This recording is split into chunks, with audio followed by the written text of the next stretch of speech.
在楚乔传的大结局中，宇文玥和燕洵二人本就是一生之敌，即便是站在相同的立场之上，两人也都想要第一时间取得敌人的头颅。那么这一场战争，这二人究竟谁会胜利呢？我们话接上回，随着宇文玥和燕洵两人冲入了战场，两人的士兵同样是越战越勇，众人整整厮杀了1天2夜的时间。在两个宛如天神的男人带领之下，联军对着早已经溃败的犬戎人穷追不舍。最后，之前不可一世的犬戎人终于被他们困在了一处山丘之上。而此时，大燕的骑兵留在燕洵身边的不到20人，其余的人都已经随着宇文玥的人马去围困那个山丘了。燕洵因为厮杀了许久，身上也早已经多处负伤，流血不断，只能够下场休息去了。宇文玥自然也没有好到哪去，身上也多处受伤，只不过他生性偏激，不肯回去疗伤，只是坐在马背上缓缓地喘着粗气，等待着彻底剿灭犬戎人，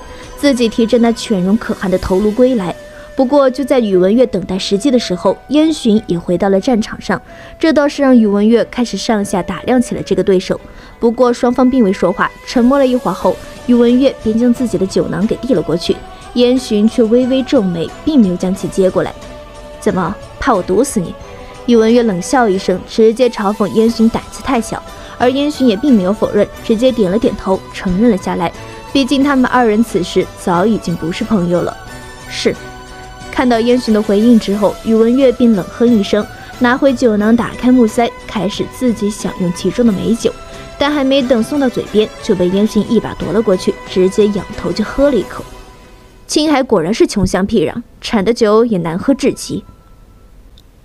听到燕洵评价自己青海的酒后，宇文玥有些不满了起来，指责燕洵不会品酒，可能全天下让他认为是酒的，也就是燕北的烧刀子了。就这样，两人开始了很长一段时间的斗嘴，起因就是青海的酒和燕北的酒哪一个更好喝，两人算是谁看谁也不顺眼，所以话里自然是没有一句好话。不过站在燕洵身后的阿金却直接捏了一把汗，因为现在他们是在人家的地盘上，稍有不慎就会全军覆没啊。联军和犬戎之间的战事还在持续着，在午夜时分的时候，犬戎人突然整顿兵力，开始向着西北方向突围。宇文玥和燕洵二人并也再次带着人马在后面狂追了起来。这一次足足追了2个时辰，燕洵左肩膀上中了一箭，宇文玥则是伤到了右肩。但就在此时，西南方向突然出现了一批人马，宇文玥和燕洵还没来得及探明对方是谁，对方的人马就跟犬戎打了起来，合而为之，最终犬戎人彻底的覆灭了。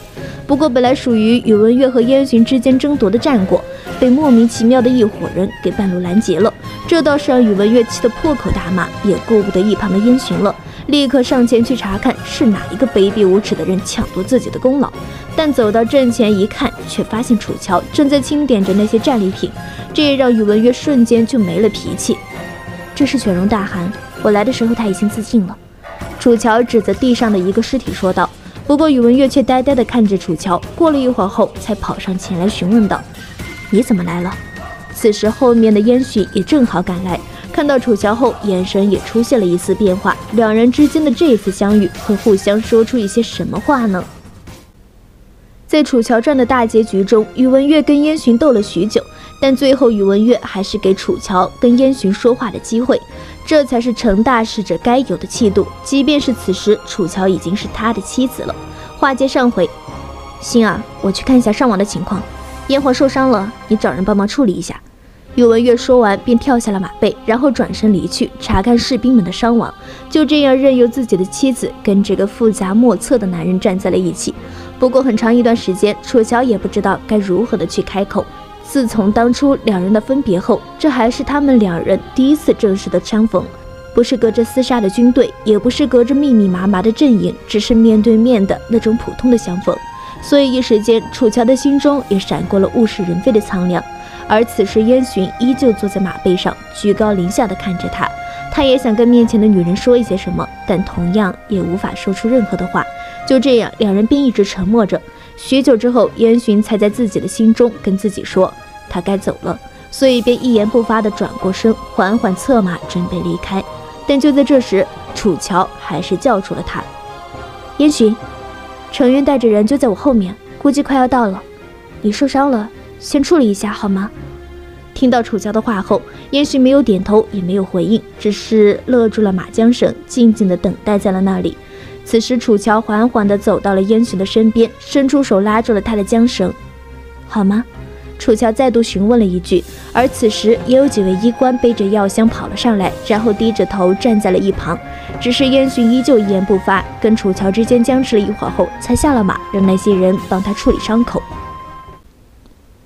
在医官们将燕洵肩膀上的剑拔出来后，便开始处理起了他的伤口。整整经过了半个时辰，几位医官才将燕洵身上伤口处理完毕。而楚乔也在这时走了过来，将那个还带有鲜血的断剑放在了他的面前。仇家已死，不必再留。燕洵看到断剑后微微一愣，不过很快便淡然地说道：“这其实是他多年以来养成的习惯，要留着一切伤害过自己的兵器，直到报了仇后才会将那些兵器给毁掉。不过现在犬戎一个人都没有逃掉，就连大汗也死了，他还能有什么仇家呢？”但在看到楚乔拿过来的断剑时，燕洵也知道楚乔其实一直没有忘记他们当初的事情，一时间所有的记忆涌上了心头，让他顿时感觉了无力。但身为大燕的皇帝，在以良心和鲜血铸成的江山上，他早已经没有了回头的资格，所以他必须要继续向前走去。两人之间的这次相遇也就在这种沉默中结束了。楚乔在燕洵离开后便回到了大帐之中，不过刚进入大帐就被宇文悦从后面抱住了。怎么和老情人叙完旧了？宇文悦带着醋意的声音传入了他的耳中，这也让楚乔多少有些不太适应。而楚乔则是转过身也抱住了宇文悦，但是却一句话也不说。这倒是让宇文悦有些慌了，以为燕洵欺负楚乔了，直接嚷嚷着要去找燕洵报仇。但楚乔依旧是紧紧地抱着宇文悦，许久后才缓缓地说道：“悦，以后不要这样莽撞地亲自上阵，我会担心的。”楚乔的一声悦叫的宇文悦是骨头都酥了，连忙答应道自己以后会一切都听他的。在楚乔的柔情攻势之下，宇文悦的防线彻底失守，开始不断的给楚乔进行道歉，两人就这样拥抱了一晚。在《楚乔传》的大结局中，大魏的国土之争在元阳和元彻之间展开，但是这两人究竟谁才能走到最后呢？话接上回，在楚乔跟宇文悦谈心的时候，元彻则是跟元阳二人一同站在了大魏的黄旗之下，看着燕北和青海的两色战旗。天下之大，无奇不有，那三个人都能一起联手了，我们两个还打个什么劲？元彻此时笑着对元阳说道，这还真是两兄弟第一次正式的谈心。哼，我可没跟你打，是你一直追在我屁股后面不放。元阳不屑地对着元彻回应道，要不是你当初在内战的时候打我，我至于被燕洵那小子赶出去，打你两下还是轻的。元彻此时也开始还嘴了起来，兄弟二人你一言我一语的便开始吵起了架，虽然没吵出一个结果，却也让两人之间稍微缓和了一下关系。而大战虽然已经结束了，不过那晋安王妃元纯此时却已经不知所踪了。毕竟犬戎来势汹汹，全都是以元纯的名义来进攻的，而这位原本的大魏公主自然没有获得百姓们的认可，但毕竟也是大魏实实在在的公主，加上联军中还有大魏军队所在，所以元纯不失踪的话，还真不知道该如何处置她。经过了大战之后的休整，10月的时候，各部军队也开始整顿了，带着俘虏的犬戎行走的燕北高原之上。11月初3的时候，在燕北高原，四方的文武百官齐聚在了神女峰，四方的军队也绵延了数百里，所有人都在等待着宣布一件事情，那就是让这个天下能够和平共处下去的一件事情。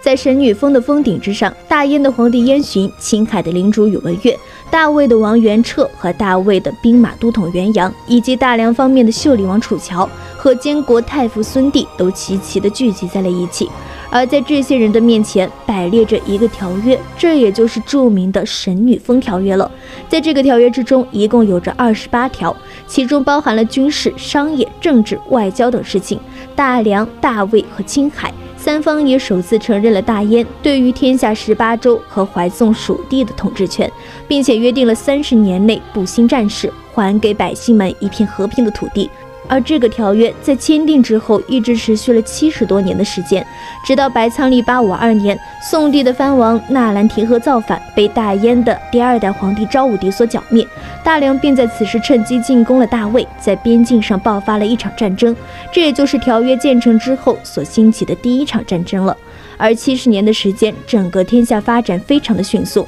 民风也逐渐的开放了起来，商贸的发展更是非常的繁荣。在青海的带动下，以及秀丽王的大力主导之下，大量进行了社会体制的改革，修改了原本的律法，抛弃了原有的奴隶制度，改为了封建制。而5年之后，大燕也爆发了士林变法，消除了奴隶制，完成了奴隶制到封建集权制的变革，这也得到了民间的一致拥护。而燕巡则是雷厉风行的削弱了各大氏族的势力，大力的选拔了白丁官员，牢牢的掌控了军权，极大的巩固了大燕的政权。300年内，大燕纵横整个天下，所向披靡。至于大魏，则是在元彻的带领下，开始向西方扩张，消灭了北罗斯帝国和马罗帝国，建立了空前强大的大魏王朝，国土之多，连大燕也望尘莫及。只不过在元彻100年后，他的后代无法支撑如此庞大的帝国，最后也导致了大魏王朝再度分崩离析。至于大家所关注的楚乔和宇文越，他们的故事，